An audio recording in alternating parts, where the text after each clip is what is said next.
موقع دیا، اور میں نے ابھی یہاں پر بیٹھ کر تمام ذمہ داروں کی گفتگو، ان کے بصیرت افروز بیانات کو سنا۔ میں زیادہ وقت آپ سے نہیں لینا چاہتا، جو مجھے وقت دیا گیا ہے انشاءاللہ تعالی اس سے پہلے میں اپنی بات کو ختم کر دوں گا، کیونکہ میں نے ابھی جناب سے اجازت لی تو انہوں نے مجھ سے کہا کہ آپ انگریزی میں بولیے، تو میں اپنی بات کو انگریزی میں رکھنا چاہوں گا، اور حسب حکم اس پر عمل کرتے ہوئے this today's conference main agenda is educate and alleviate. As all of us know that the 2011 census has clearly said that the national literacy rate of our country is 73%. When it comes to Muslims, it is 68.5. And when it comes to Muslim women, which is lowest among all the females in India, that is 48.5%. Now this in itself is a huge cause of concern for not only the Muslims, but also for the whole country. Day in, day out, we hear that every political party, especially the secular parties, I don't know what secularism stands for. I'm still trying to find out the exact definition of secularism. I know what communalism stands for, which is rightly represented in the face of our Prime Minister. Now, all these political parties, their main focus is we want to empower Muslims. But when you see the data of 2011, which is an empirical evidence, which clearly shows that in our country, other social religious communities have progressed. But when it comes to the Muslim community, a deliberate attempt has been made to ensure that this community does not really move forward, does not really empower itself. Yes, I am the first one to say that yes, we also have to take this responsibility. I am the first one to say that we also have to do some introspection.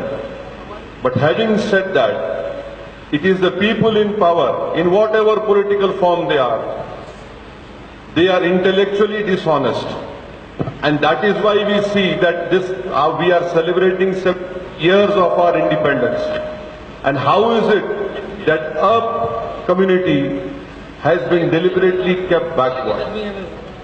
Yes, there are some green shoots in south of India, whether it is Telangana, whether it is Andhra Pradesh, whether it is Tamil Nadu, Kerala, Karnataka, yes, to a certain extent in Karnataka as well.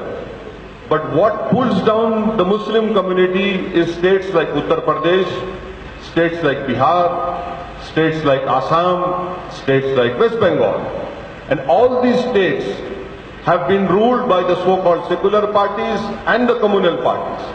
In fact, you will be surprised to know, I'm sure there are many experts who are here who would agree with me that Uttar Pradesh has this rare distinction, in fact I would say a dishonorable distinction, that Muslims literacy rate has increased by 8-9% from 1 to 11 census. In Uttar Pradesh it has gone down 2%. It has gone down 2%. Now that is why I say that I am yet to find the definition of what secularism really stands for. And it is through these conferences that we should give a roadmap, if possible a vision for especially states like UP, Bihar, West Bengal and Assam, that we will have to ensure that Muslim community from especially these 4 states in particular and also throughout India, that how do we bring them up? How do we ensure that not only the literacy rates increase, but also the education standard increase? And all of us know that Sachar committee has rightly said that only out of 100 you find only 5 Muslim graduates. How do we improve that number? And to improve that number, it is very important that Sachar committee, I think so, in my humble opinion, I feel that Sachar committee is good for empirical evidence. But what we need to focus more is on the Kundu Committee report. The Kundu Committee report, the recommendations of Kundu Committee report have been given to the present BJP government. And we will have to ensure that those summary recommendations which were given in October 2014 are implemented by this government. When I say this BJP government, I say this because Mr. Modi as the Prime Minister during a book release function in Delhi on 15 June 2016 has said that in Quran word ilm has been used 800 times. That is true. But what is Mr. Modi doing? The problem with Mr. Modi and his government is that they only do lip service. Mr. Modi said Quran has, in the Quran word ilm has been used 800 times. He also said that I want to see a Muslim with Quran in one hand and computer in one hand.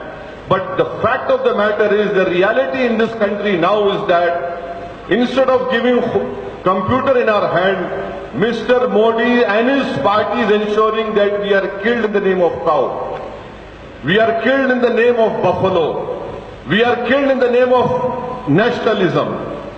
Where is the question now? This atmosphere which the present BJP government has created in this country is nothing but to ensure that Muslims are treated as second-class citizens of this country. We are not given our constitutional rights. The constitutional rights are given equal to everyone. What is the preamble of our constitution says? Fraternity, equality, justice. Where is that? And yes, the blame lies also with the parties who have previously ruled this country. And that is why I say that this particular conference should give out a roadmap, should bring out a vision. I know that many documents have come out, but we will have to give a roadmap to the Muslim community that this is what we want to do. Secondly, we must protect two central universities which this present government wants to take away their minority character. Mr. Modi says word ilm has been used 800 times, but his government wants to take away the minority character of Aligarh and of Jamia Millia Islam. Why do they want to take it? And please remember that not 100%, only 50% of students are Muslims in Aligarh. That is what this government wants to do. You can very well understand that what they say is complete farce. And just now our learned member has talked about Deen Dayal Upadhyaya. Who is Deen Dayal Upadhyaya? Deen Dayal Upadhyaya is the one who said that Aligarh Muslim University character should be finished. Deen Dayal Upadhyaya said Urdu should be finished. Deen Dayal Upadhyaya said Islam shouldn't be Indianized. Deen Dayal Upadhyaya said in his theory of integral humanism, he gave an example that if two Hindus come together, if two Hindu buffoons, they are crooks, come together, they'll think about country. But if two Muslims who are of unsocial character, they will never think about country. This is what Deen Dayal Upadhyaya said in his theory of integral humanism. And now we have this government proudly proclaiming as if Deen Dayal Upadhyaya is some paragon of virtue, he is another Mother Teresa. Now we cannot accept this because the fact of the matter is there. Now coming back to my state of Telangana, where I come from, it has been rightly pointed out by Mr. A.K. Khan.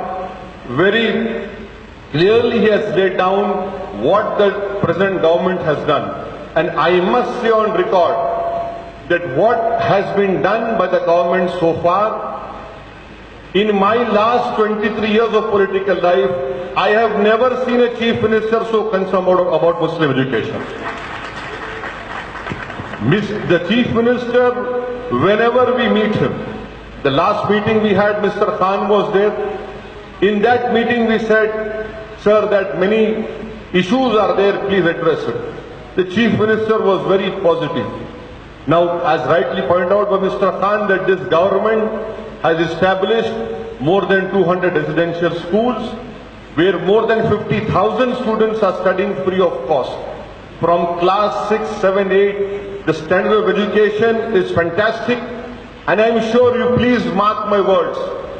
If we meet here after 10 years, you will find a great revolution in Telangana that will come from those Muslim students, especially the girl students who are studying in these residential schools established by this government. If you like the video, please like, share, subscribe and comment.